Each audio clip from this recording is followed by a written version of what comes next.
Steps होते हैं वो फॉलो करने पड़ते हैं। इस तरीके से उसका पेस्ट किया जाता है। तेजी के साथ स्टोन जो है वो काट सकते हैं। तो इनको इस तरीके से प्री फॉर्म कर लिया, इनको स्टिक के साथ चिपका लिए। मैंने प्री फॉर्म कर लिया।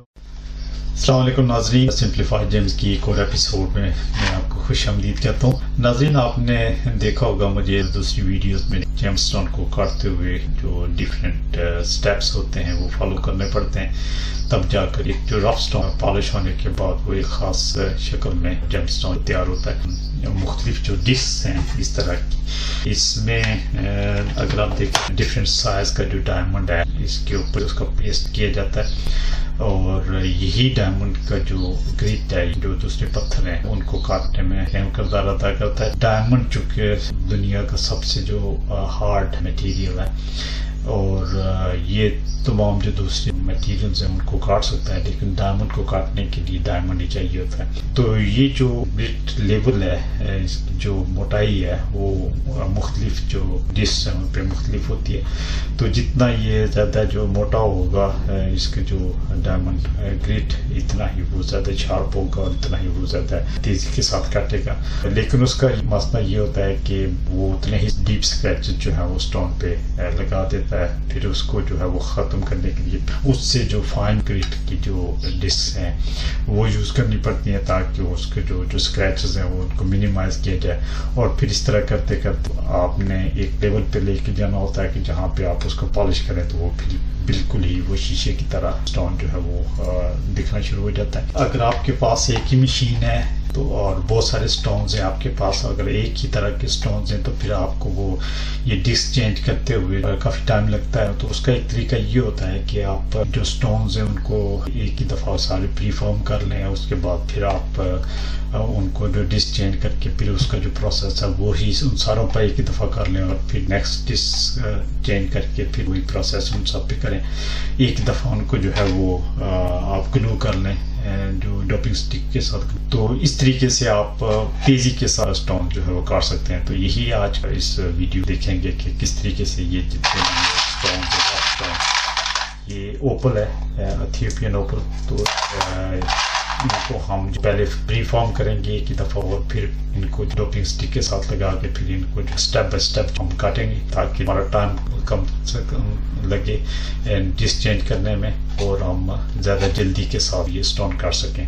तो चलिए स्टार्ट करते हैं। पहले हम इनको प्री फॉर्म करते हैं, फिर इनको हम डॉप स्टिक के साथ हम चिपकाएंगे और फिर इनको तैयार करेंगे।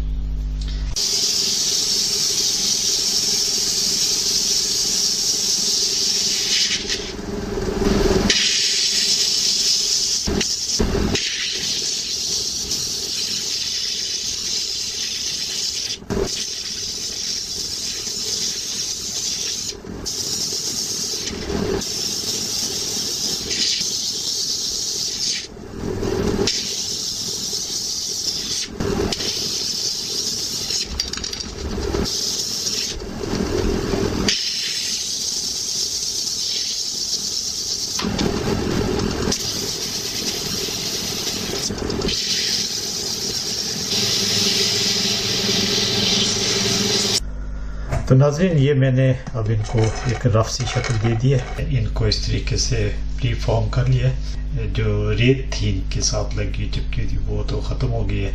तो अब हम इनको डॉपिंग स्टिक के साथ ग्लू कर लेंगे और उसके बाद फिर हमारे लिए ईजी हो जाएगा कि इनको मज़ीद जो है वो इस फॉर्म में काटना। तो पहले हम इनको चिपका देते हैं डॉपिंग स्टिक के साथ, फिर हम इनको जो दूसरी जो डायमंड डिस्क हैं उन पे जो है स्टेप बाय स्टेप इनको मज़ीद स्मूथ करेंगे इनकी सतह को और फिर हम पॉलिश करेंगे। तो नाज़रीन, ये मैंने इस तरीके से इनको डॉपिंग स्टिक के साथ चिपका लिए। तो अब हम इनको एक ही दफ़ा वो एक ही डिस्क पे एक शेप देंगे और उसके बाद फिर दूसरी डिस्क इस्तेमाल करेंगे और फिर इनको मज़ीद स्मूथ करेंगे इनकी सतह को और फिर हम पॉलिश करेंगे।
तो नाज़रीन, अब मैंने इनको इस तरीके से इन सब को प्री फॉर्म कर लिए। तो अब हम इनको मज़ीद जो है वो थोड़ा सा स्मूथ करेंगे इनकी सरफेस को, और उसके बाद हम फिर इसको पॉलिश करेंगे। तो इस तरीके से स्टेप बाय स्टेप हमने इनको मुख्तलिफ डिस्क का इस्तेमाल करते हुए हमने इनको वो इस स्टेज पर ले आए हैं जहाँ पे हम थोड़ा सा और इनको एक 3000 ग्रिट की जो डायमंड डिस्क है उस पे हम इसकी सतह को बिल्कुल जो है ना स्क्रैच फ्री करेंगे, फिर हम इसको पॉलिश कर लेंगे।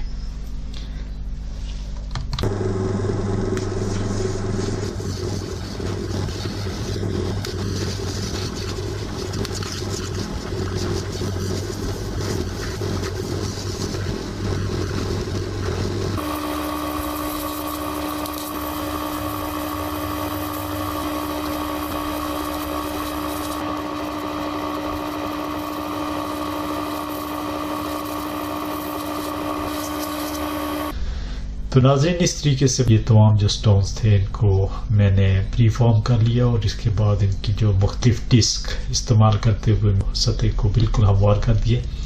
तो अब ये फाइनल पॉलिश के लिए तैयार हैं, और अब मैं एक ही दफ़ा इनको जो पॉलिशिंग डिस्क है उस पर मैं इनको पॉलिश करूंगा, और फिर इनकी एक साइड जो है वो तैयार हो जाएगी।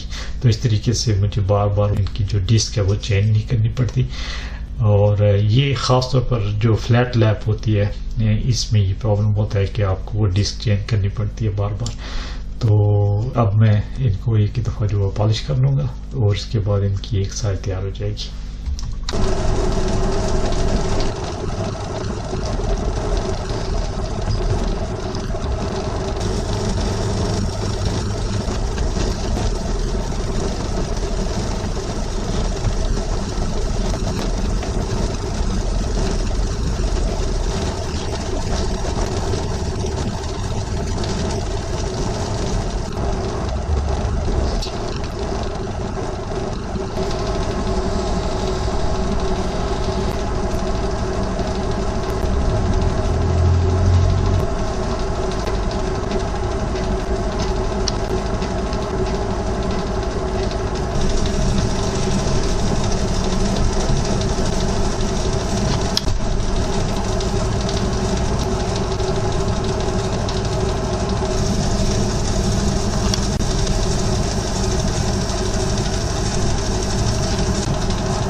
तो ये देखें नाज़रीन, अब हमने इनको एक तरफ से बिल्कुल तैयार कर लिया है। ये सारे एक ही दफ़ा जो है वो एक तरफ से तैयार हो जाएंगे, और अब हम इनको डोपिंग स्टिक से अलग करके दूसरी तरफ से हम यही प्रोसेस करेंगे, और इसके बाद ये जेमस्टोन जो है वो एक ही दफ़ा तैयार हो जाएंगे।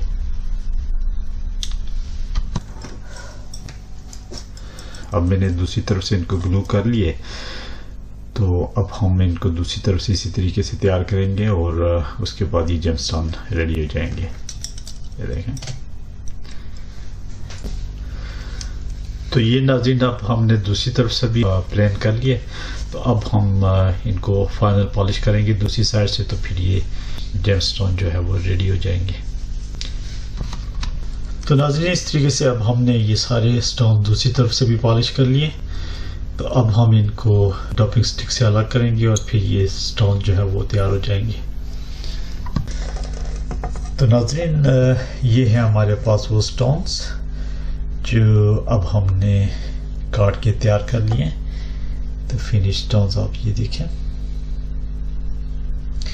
तो इस तरीके से हमने एक ही दफ़ा उनको मुख्तलिफ जो डिस्क से गुजार के और फिर पॉलिश करके हमने एक ही दफ़ा उन स्टोन्स को फ्लैट लैब पे तैयार कर लिया। अगर आप फ्लैट लैब पे करते हैं तो ये एक इजी तरीका है, जहाँ पे आपने अगर ज़्यादा स्टोन काटना हो तो आप एक ही दफ़ा मुख्तलिफ स्टोन्स को जो है वो इस तरीके से काट सकते हैं। नाज़रीन, ये जो एथियोपियन ओपल है ये हाइड्रोफैन होता है, ये पानी अपने अंदर जज़ब कर लेता है। जब हम काटते हैं तो पानी यूज़ करते हैं उसको कूल डाउन करने के लिए। इसके अंदर जो डिफरेंट कलर की फ्लैशेस होती हैं वो कम हो जाती है या बिल्कुल ही डिसअपीयर हो जाती हैं।